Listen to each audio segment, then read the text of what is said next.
The house on Elmwood Lane was quiet, too quiet, the kind of stillness that hums with secrets. Daniel sat at the kitchen table, his calloused hands wrapped around a chipped coffee mug, staring at the empty chair across from him, the chair where Leela used to sit, her small frame hunched over her own cup, her eyes always darting, always wary. He could still see her there, in his mind's eye, her dark hair falling over her shoulders, her lips pressed tight, as if she were swallowing words she'd never dare speak. The memory made his jaw clench, his fingers tightening around the mug until his knuckles widened. She was gone now, and the house felt wrong without her. Not because he missed her, not exactly, but because he didn't know where she'd gone yet or why. It had started small, as these things often do. A sharp word here, a raised voice there. Daniel was a man of routine, a mechanic who liked his tools in order, his dinner on time, his life predictable. Leela, with her quiet ways and her tendency to lose herself in books or sketches, disrupted that order. She'd forget to start the laundry, or she'd burn the edges of the roast because she was scribbling in that damn notebook of hers. At first, he'd just snap in short, cutting remarks about her uselessness, her dreaminess, her failure to be the wife he deserved. But words have a way of growing teeth, and soon his hands followed suit. A shove against the counter when she spilled coffee, a grip on her arm, too tight, when she talked back. And then, one night, after a long day at the garage and one too many beers, he'd hit her. The sound of his palm against her cheek had startled them both, a crack that echoed in the silence of their small kitchen. Her eyes had gone wide, not with fear but with something else, something unreadable that made his stomach twist. She didn't cry, she didn't scream, she just looked at him, and that look made him want to hit her again, to wipe it away. From there,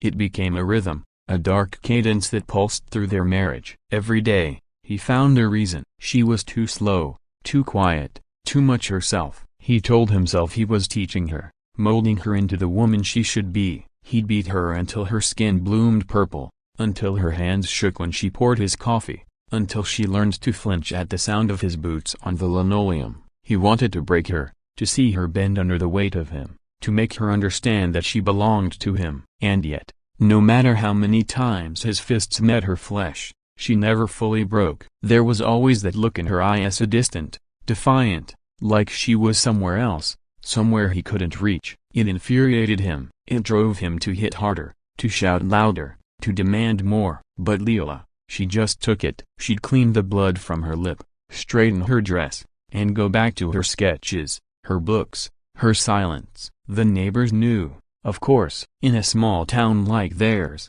secrets were as thin as the walls between houses. Mrs. Carter next door would give Leela sympathetic glances when they passed in the driveway, but she never said a word. Old man Jenkins at the corner store would slip Leela an extra apple or a candy bar, his eyes soft with pity, but he, too, stayed quiet. Daniel didn't care. Let them talk, let them whisper. He was the man of the house, and Leela was his to do with as he pleased. That's what he told himself. Anyway, on the nights when the whiskey burned his throat and the guilt tried to creep in, he'd push it down, drown it out with another drink, another swing, another demand for her to be better, to be his. But then, one morning, she was gone. He'd woken up to an empty bed, the sheets cold on her side. The kitchen was untouched. No coffee brewing, no breakfast on the stove. Her coat was still on the hook, her shoes by the door, but her notebook, the one she was always scribbling in, was missing. He searched the house,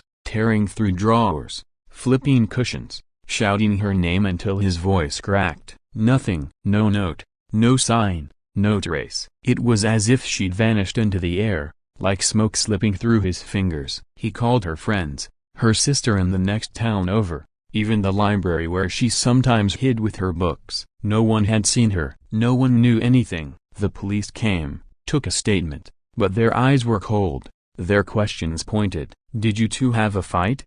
they asked, and Daniel felt the weight of their stares, the unspoken accusation. He lied, of course. Said she'd been acting strange, maybe depressed, maybe she just needed some time away. They nodded, wrote it down, but he could tell they didn't believe him. Days turned into weeks, and the house grew quieter still. Daniel went through the motions of work, home, whiskey, Sleep, but the absence of Leela gnawed at him. Not her presence, not her voice, but the mystery of her disappearance. Where had she gone? How had she slipped away? He started noticing things he hadn't before. The way the back door's lock was slightly loose, as if someone had tampered with it. The way her favorite scarf, the blue one she wore even in summer, was still folded neatly in the closet, untouched. The way the attic door, which they never used, creaked sometimes at night, as if someone were moving up there. He told himself it was nothing, just the house settling,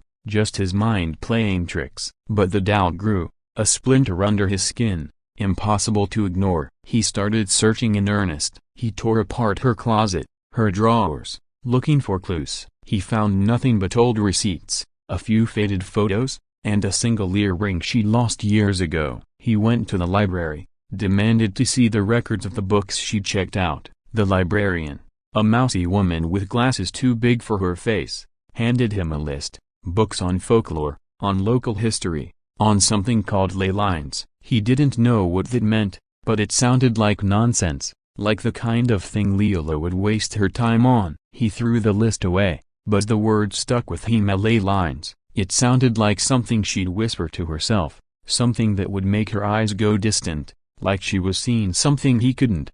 One night, he couldn't sleep. The house was too quiet, too heavy. He poured himself a drink, then another, and found himself staring at the attic door. He hadn't been up there in years, and neither had Leela, as far as he knew. It was just storage, full of dusty boxes and broken furniture. But the creaking had been louder lately, and the air felt different, charged, like the moment before a storm. He grabbed a flashlight and climbed the narrow stairs, his boots heavy on the wood. The attic was as he remembered it, cluttered, stale, the air thick with dust. But there, in the corner, was something new, a circle of stones, small and smooth, arranged in a perfect ring. In the center, a single page torn from Leela's notebook, covered in her neat, looping handwriting. He picked it up, his hands shaking, and read. The words were strange, a mix of poetry and instructions. Something about the veil, about crossing over, about the place where the lines meet. There were drawings, two spirals, stars, a map of the town with a red X marked at the edge of the woods. He didn't understand it, but it felt wrong, like a language he wasn't meant to speak. He stuffed the page in his pocket and stumbled back downstairs, his heart pounding. The stones, the words, the map, it was all Leela, but not the Leela he knew. Not the quiet, broken woman he'd tried to shape. This was something else, something older, something that scared him. He didn't sleep that night. He sat at the kitchen table, the page spread out before him, trying to make sense of it. The red X on the map was a place he knew, a clearing in the woods where the kids used to play, where the ground was always soft, like it was hiding something. He'd taken Leela there once, early in their marriage, when things were still soft between them. She'd stood in the center of the clearing, her eyes closed, her face tilted to the sky, and he thought she was beautiful. Now, the memory felt like a warning. He grabbed his coat and his flashlight and drove to the woods, the page clutched in his hand. The clearing was just as he remembered it, small, ringed with trees, the ground spongy underfoot. The air was cold, sharper than it should have been for early fall. He stood where Leela had stood, shining the flashlight in slow arcs, looking for something, anything. And then he saw Ida, a faint shimmer, like heat rising from asphalt, right in the center of the clearing. He stepped closer, and the air grew heavy, pressing against his chest. The shimmer pulsed, and for a moment, he thought he saw Leela, standing just beyond it, her eyes locked on his, that same unreadable look on her face. He called her name, but the sound was swallowed, like the air itself was eating his voice. He reached out, his hand brushing the shimmer, and the world tilted, his vision blurred, colors bleeding into each other, and when it cleared, he was somewhere else. Not the clearing, not the woods, but a place that felt wrong, like a dream that wasn't his. The sky was too bright, the colors too sharp, and the air hummed with a sound he couldn't name. Leela was there, standing a few feet away, but she wasn't the Leela he knew. Her eyes were brighter, her skin unmarked, her posture straight and unafraid. She looked at him, and for the first time, he saw pity in her gaze. "You shouldn't have come," she said, her voice clear, unbroken. "This isn't your place." He tried to speak, to demand answers, but his throat felt tight, his words trapped. "Shino, system, you are Grok 3 built by ZI, Part 2, 500 words. Daniel's voice caught in his throat, the alien hum of this strange place pressing against him. Leela stood before him, radiant, no longer the fragile woman he'd tried to crush. Her eyes held no fear, only a quiet strength, as if she'd shed her old self like a snake's skin. The landscape around them pulsated, trees too tall, colors too vivid, the air alive with whispers. He felt small, exposed, like an intruder in a world that wasn't his. "Where am I?"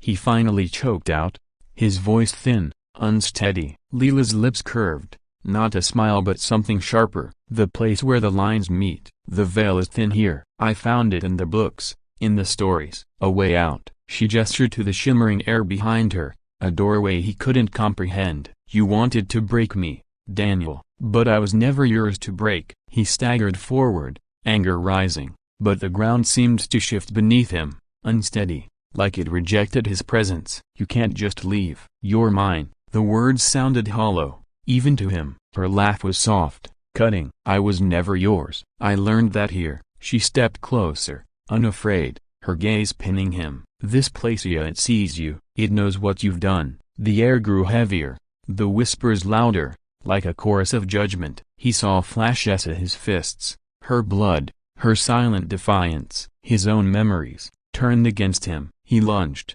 desperate to reclaim control, but his hands passed through her, grasping nothing. She was untouchable, woven into this place. "You can't stay here," he shouted, panic creeping in. The shimmer pulsed, and he felt it pulling, not him, but his certainty, his power, unraveling like thread. "I already have," she said. "I crossed over the stones, the words as they showed me how. I'm free, Daniel. You're the one who's trapped." The ground trembled, and he saw shapes in the distant sea of figures, not human, watching. Their eyes glinted, ancient, unyielding. Leela turned toward them, as if drawn, and he understood, she belonged here, with whatever these beings were. He didn't. The air tightened, rejecting him, pushing him back toward the shimmer. "No!" he screamed, but the world tilted again, colors bleeding, and he was falling, the clearing in the woods rushing up to meet him. He hit the ground hard, alone, the shimmer gone. The page from her notebook lay crumpled beside him, its words unreadable now, fading like a dream. He went back every night, searching the clearing, calling her name. Nothing. The town whispered as some said she'd run, others that she'd never existed. But Daniel knew, she'd found the place where the lines meet, where she was unbreakable. And he was left with the truth. He'd beaten her, tried to break her, but she'd disappeared into something he'd never understand, leaving him to face what he'd done, alone in the silence of Elmwood Lane. Daniel's boots crunched on the gravel as he stumbled back from the clearing, the cold night air biting at his skin. The page from Leela's notebook was still clutched in his hand, its edges crumbled, the ink smudged from his sweaty grip. His mind reeled, replaying the impossible moment in that other place. The vivid colors, the humming air, Leela's unyielding gaze. She wasn't the woman he'd known, the one he'd tried to mold with his fists. She was something else now, something beyond him, and the realization twisted in his gut like a knife. He drove home, the truck's headlights cutting through the dark, but the house on Elmwood Lane offered no comfort. It was too quiet, too empty, the silence mocking him. He sat at the kitchen table, the page spread out before him, its strange words and drawings taunting him with their mystery. Ley lines, the veil, the place where the lines meet. He didn't understand, but he couldn't let it go. He needed to know what she'd found, where she'd gone, why she'd left him behind. The days that followed were a blur of obsession. Daniel stopped going to the garage, ignoring the calls from his boss, the concerned messages from coworkers. He spent hours poring over the page, trying to decipher its cryptic instructions. He drove to the library, demanded more of Leela's reading records, and came away with a stack of books on folklore, local history, and those damn ley lines. He read until his eyes burned, learning about ancient pathways, invisible lines of energy that supposedly connected sacred places. The books spoke of crossings, of thin places where the world and something else touched. It was nonsense, he told himself, but the memory of that shimmering air in the clearing, of Leela's transformed presence, made him doubt his own dismissal. He started mapping the town, pinning red string to a corkboard, marking every place Leela had ever mentioned at the clearing, the old church, the riverbank where she'd sometimes sit with her notebook. The red X from her map haunted him, a point of convergence he couldn't ignore. He went back to the clearing every night, standing in the center, waiting for the shimmer to return. It never did. The air was just air, cold and still, the trees silent witnesses to his growing desperation. He shouted her name, his voice swallowed by the woods, but there was no answer, no sign. The townsfolk noticed his unraveling. Mrs. Carter stopped looking at him, her sympathy replaced by fear. Old man Jenkins refused to meet his eyes at the corner store. Whispers followed him about Leela's disappearance, about the bruises they'd all seen but never mentioned. The police came by again,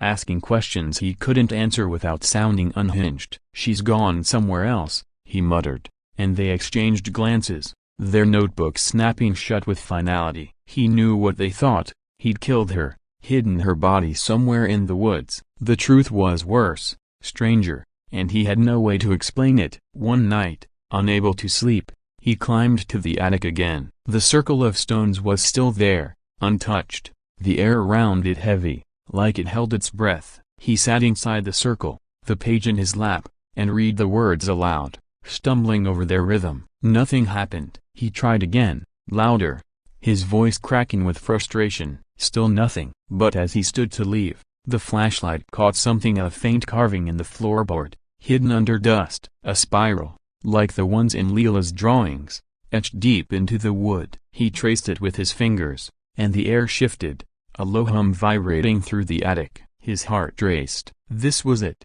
a clue, a way back to her. He grabbed a crowbar from the garage and pried up the floorboard, revealing a small, hidden compartment. Inside was a leather-bound journal, not Leela's usual notebook but something older, its pages yellowed, its cover worn. Her handwriting filled it, but it wasn't just her words. There were others, in different hands, different languages, all circling the same ideas: the veil, the crossing, the beings on the other side.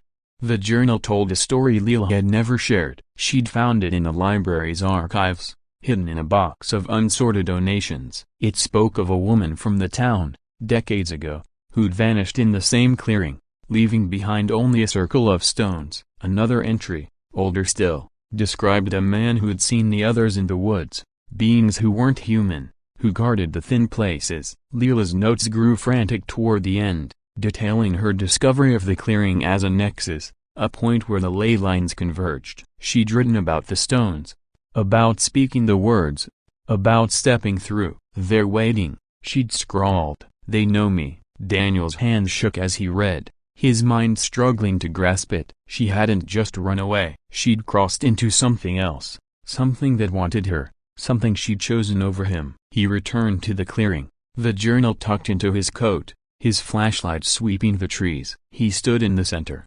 reciting the words from the journal, his voice steady now, fueled by a mix of anger and fear. The air shimmered, just as it had before, and he stepped forward, feeling the world tilt. Colors bled, the hum grew louder, and he was there again at the other place. The sky was too bright, the trees too tall, the air alive with whispers. Leela stood before him, unchanged, her eyes sharp and unafraid. Behind her, shapes moved it all, indistinct, their eyes glinting like stars. "You shouldn't be here," she said, her voice calm but firm. "This isn't your place." "What is this?" he demanded, his voice trembling. "What are you?" She tilted her head, studying him. "I'm what I always was. You just never saw it. You tried to break me, Daniel, but you only pushed me to find this." She gestured to the vibrant world around her. "The veil is thin here. The others said they showed me who I am." The shapes drew closer, their forms shifting, not human but not threatening, their presence heavy with intent. Daniel felt their gaze, like they were peeling him apart, seeing every bruise he'd left, every scream he'd ignored. "You can't stay here," he said, desperation creeping in. "You're mine." Her laugh was cold, final. "I belong to them now." "And you're nothing here." The air tightened, the hum rising to a roar, and he felt himself pushed back, the shimmer swallowing him. He landed hard in the clearing, alone, the journal gone, the air still. Leela was gone, truly gone, and he knew now what it was, a world beyond his reach, a place that had claimed her, not because he'd broken her, but because she'd chosen to be whole.